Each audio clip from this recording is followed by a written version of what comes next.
ગુજરાત કિસાન સંઘર્ષ સમિતિ દ્વારા અસરગ્રસ્ત ખેડૂતો સાથે ભરૂચ જિલ્લા કલેક્ટર કચેરી ખાતે એક આવેદનપત્ર પાઠવવામાં આવ્યું હતું, જેમાં જણાવ્યા અનુસાર કચ્છના ખાવડા અને આજુબાજુ વિસ્તારમાં ખાનગી કંપનીઓ દ્વારા પવનચક્કી સોલાર પેનલ દ્વારા 84 ગીગાવોટ પાવર ઉત્પાદન થનાર છે।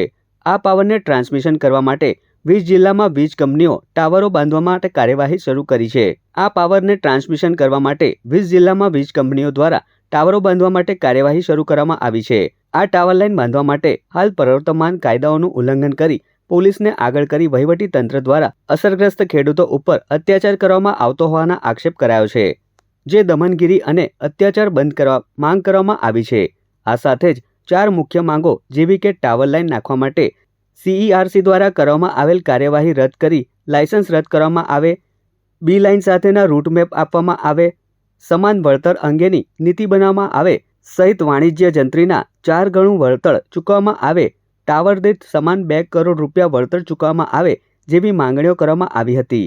આ સાથે જ માંગ ન સંતોષાય તો આવનારા દિવસોમાં ઉગ્ર આંદોલનની ચીમકી પણ ઉચ્ચારવામાં આવી છે।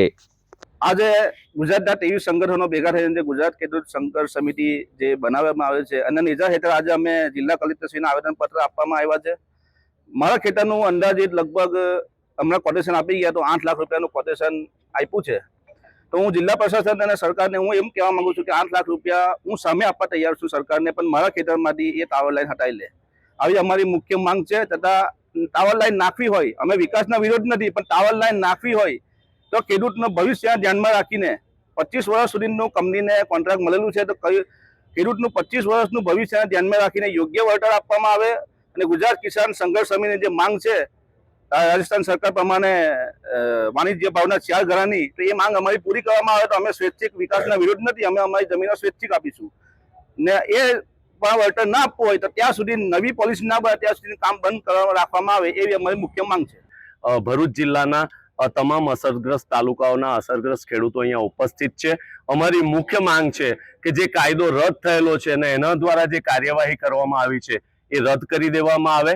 જમીન સંપાદન કાયદો, કારણ કે 2003ના ઇલેક્ટ્રિસિટી એક્ટ ને જમીન સંપાદન કાયદો 2013 લાગુ પડે છે, એટલે એ મુજબ બજાર કિંમતના 4 ગણા અથવા તો રાજસ્થાન સરકાર દ્વારા જે વાણિજ્ય જંત્રીના 4 ગણા વળતર ચૂકવવામાં આવ્યું છે એ આપવામાં આવે।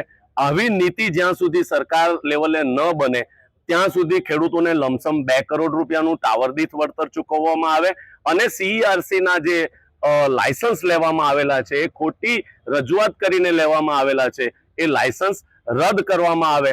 આ રીતનું આવેદન લઈને અમે આજે આવ્યા છે અને જિલ્લા કલેક્ટરશ્રીને એ વાત કહેવાના છે કે જે કંઈ હુકમો કર્યા છે ખોટી રીતે અર્થઘટન કરીને એ હુકમો રદ કરે અને નવી કોઈ નીતિ ન બને ત્યાં સુધી આ તમામ કામો બંધ કરવામાં આવે એવી અમે રજૂઆત લઈને આવ્યા છીએ।